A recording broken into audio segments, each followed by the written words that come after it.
नमस्कार मैत्रिणींनो, आज आपण करणार आहोत डाळिंब्यांची आमटी। कोकणात हा पदार्थ खूपच प्रसिद्ध आहे। डाळिंब्यांची आमटी म्हटलं की कोकणाची आठवण येणारच। माझी आई तर ही डाळिंब्यांची आमटी इतकी सुंदर करायची की तिच्या हातची चव अजूनही तोंडावर रेंगाळते। चला तर मग करूया डाळिंब्यांची आमटी। आता आम्ही इथे नागावला राहतो। नागावला चाळीचे वाल मिळतात। हे नागावचे प्रसिद्ध वाल आहेत। आता कोकणात कडवे वाल असतात, पण आम्ही इथे चाळीचे हे वाल वापरतो। हे भिजत टाकायचे, 2 दिवस भिजायला लागतात। त्याला छान मोड येऊ द्यायचे, म्हणजे ह्याच्या मोड आले की ते सुंदर लागतात, त्याची आमटी। आता आपण सुरुवात करूया।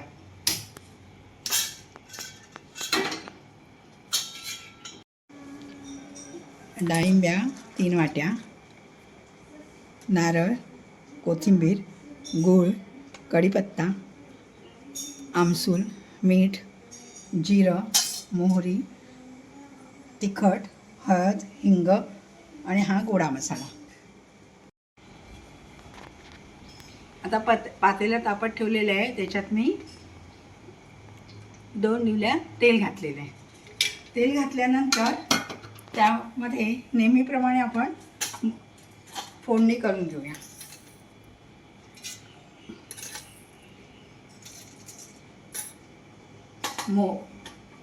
मोहरी चांगली तडतडली पाहिजे हां, त्याच्याशिवाय पुढे जायचं नाही। मोहरी तडतडली नाही तर त्याला चव येत नाही, त्यामुळे ती तडतडायलाच हवी। डाळिंब्यांची आमटी कोकणात जशी प्रसिद्ध आहे तशी सगळ्यांनाच आमच्या इथे पण केल्यानंतर खूप आवडते। नुसता डाळिंबीची आमटी आणि भात एवढा मेनू असला की लोणचं, मिरची, बाकी कुठलेही काहीही लागत नाही, इतकी सुंदर होते। तुम्ही पण ती करून बघा एकदाच। आता हे मोहरी चांगली तडतडली, त्याच्यामध्ये जिरं घातलं। मोहरी तडतडल्यानंतरच जिरं घालायचं। त्यानंतर मी हा कढीपत्ता घातला।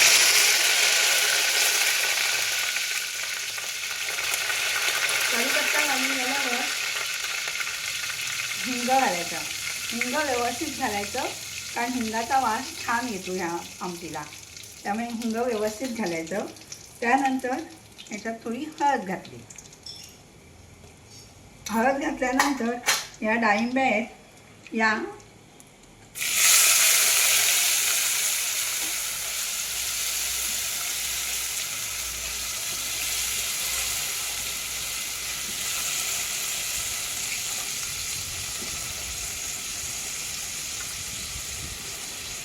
आदल्या दिवशी जर डाळिंब्या काढून ठेवल्या आणि फ्रीजमध्ये ठेवल्या तरी ते सकाळी उठून लवकर करायला सोपं जातं। त्यामुळे ही आमटी करणं तसं 2 दिवस लागतात त्याला, कारण एक तर वाल भिजत टाका, मग नंतर त्याला मोड येऊ द्या, त्यानंतर मग ही प्रोसेस। पण जेव्हा हे सगळं पूर्ण होतं आणि आपण जेव्हा खातो त्यावेळेला तो सगळं केलेल्या गोष्टीचं सफल झाल्या का आपल्याला वाटतं। इतकी सुंदर लागते ही आमटी। आता हे वाल तर आपले शिजलेले नाही आहेत डाळिंब्या, त्यामुळे हे थोडंसं परतायचं आणि परतून झाल्यानंतर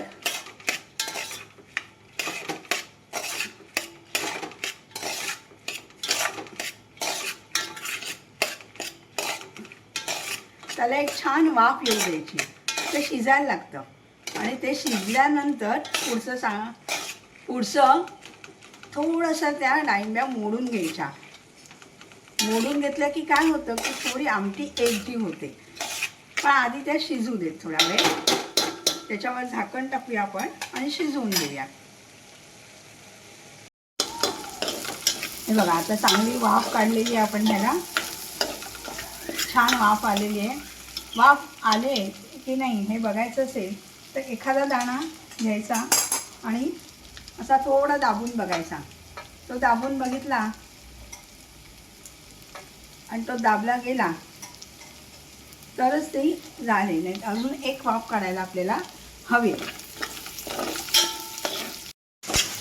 बघा, आता छानपैकी त्याला वाफ आलेली आहे। वाफ आल्यानंतर काय करायचं की थोडंसं हे असं वाल शिजवून घ्यायचे, जेणेकरून काय होईल की ज्या आमटी आपण करू त्या ती सगळी एकत्र मिक्स होईल।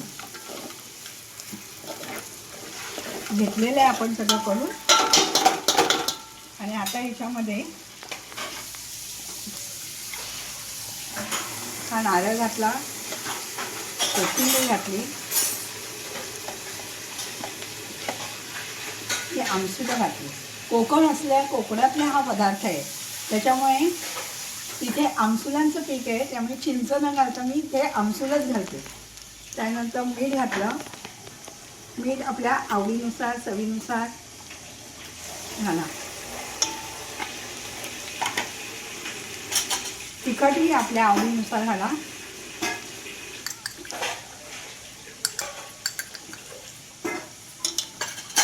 आणि ह्याच्यात गोडा मसाला हा 2 चमचे घाला. आता हे सगळं घातल्यानंतर पुन्हा हे सगळं ढवळून घ्या छानपैकी.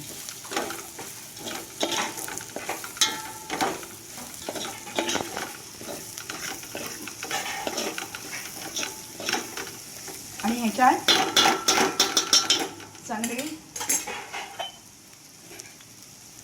2 ग्लास पाणी घाला.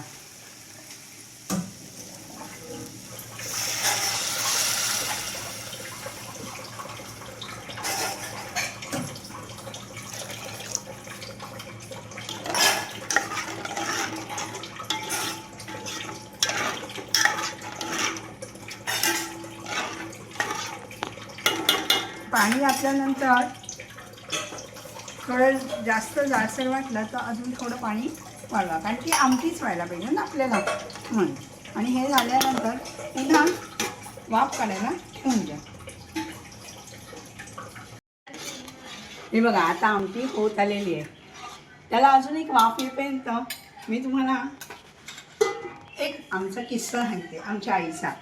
आम्ही कोकणात जायचो असायचो. आई कोकणात राहायची, म्हणजे वडिलांच्या रिटायरमेंटनंतर आई आणि वडील कोकणात जाऊन राहिले. तिथे घर वगैरे बांधलं होतं, तिथे राहिले. आणि आम्ही 8-8 दिवस तिथे जाऊन राहायचो मुलांसकट. तर त्यावेळेला आईला विचारायची की तुम्ही येत आहे तर तुम्हासाठी मी काय करू. तर आमचा एक ठरलेला मेनू होता सगळ्यांचा, म्हणजे आम्ही तिघी बहिणी आणि सगळ्यांचंच आमचं एक म्हणणं असायचं, बाकी काही नको, वालाच्या डाळीची आमटी आणि भात, याच्या व्यतिरिक्त काही नको. 2 वाजता रत्नागिरीत गाडी जायची आणि आम्ही घरी 2:30 वाजता पोचायचो. आणि तोपर्यंत आईचा गरमागरम भात आणि वालाच्या डाळीची आमटी तयार असायची. हे आत्ता जे सगळे मी पदार्थ वापरले तेच पदार्थ सगळे आई वापरायची आणि आमटी करायची. पण त्यात आणखीन एक पदार्थ ॲड होता, तो म्हणजे आमच्या आईच्या मायेची ऊब होती त्याच्यामध्ये. त्यामुळे ती इतकं सुंदर लागायची तो आमटी भात, ते आम्ही अगदी मनसोक्त खायचो.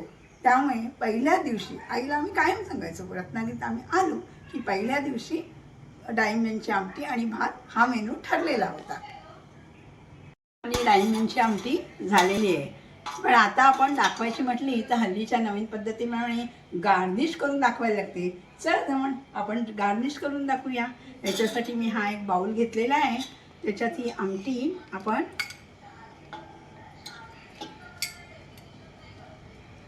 घालू. त्यावर थोडी कोथिंबीर अशी वरनं घालायची. झाली आपली डाळिंब्यांची आमटी तयार. त्याच्यावरती थोडा नारळ आणि कोथिंबीर करून गार्निश केले.